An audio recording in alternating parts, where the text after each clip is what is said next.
NEET result വന്നതിന്റെ അന്ന് മുതൽ കുറച്ച് പേരെങ്കിലും വിളിച്ചിട്ട് ചോദിക്കേണ്ടായി, അതേ സംഗതി ജസ്റ്റ് മിസ്സായി, എക്സാം പ്രാവശ്യം ടഫായതാണ് പ്രശ്നമായത് തുടങ്ങിയിട്ടുള്ള കുറച്ച് കാര്യങ്ങൾ പറഞ്ഞിട്ടുണ്ടായി. ഇനി എന്താ വേണ്ടേ, റിപ്പീറ്റ് ചെയ്യണോ അതല്ലെങ്കിൽ വേറെ എന്തെങ്കിലും പരിപാടി നോക്കണോ എന്നുള്ളതാണ്.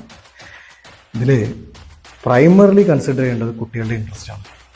കുട്ടി ഇൻട്രസ്റ്റഡ് ആണെങ്കിൽ ഐ തിങ്ക് ഡെഫിനറ്റ്ലി റിപ്പീറ്റിങ്ങിന് പോകണം.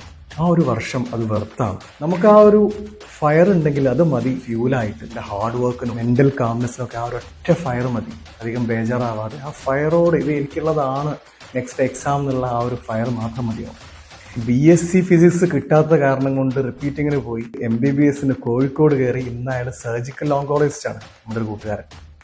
വേറൊരു ഫ്രണ്ട് MBBS കിട്ടാത്തതുകൊണ്ട് BSc നഴ്സിങ്ങിന് കയറി. അതിന്റെ അവസാനത്തെ 2 മാസം കുത്തിയിരുന്ന് പഠിച്ച് MBBS കയറി. ഇന്ന് അദ്ദേഹം ഒരു ഫേമസ് ഓർത്തോപീഡീഷ്യനാണ്. ഇതുപോലെ കുറച്ചധികം കഥകളുണ്ട്.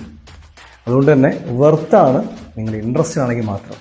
ഇൻട്രസ്റ്റ് ഇല്ല, 30-35 വയസ്സ് വരെ പഠിക്കാൻ അങ്ങനെയൊന്നും ഞാൻ ഉദ്ദേശിക്കുന്നില്ല, എനിക്ക് പെട്ടെന്ന് എന്തെങ്കിലും പരിപാടി പൊക്കണം എന്നുള്ളതാണെങ്കിൽ നിങ്ങൾ വേറെ എന്തെങ്കിലും കാര്യങ്ങൾ, നമുക്ക് ഒരുപാട് ഓപ്ഷൻസ് ഉണ്ടല്ലോ, അങ്ങൊക്കെ പോവാം. അതല്ല ഇൻട്രസ്റ്റഡ് ആണെങ്കിൽ ഡെഫിനറ്റ്ലി ഗോ ഫോർ നീറ്റ് 2026.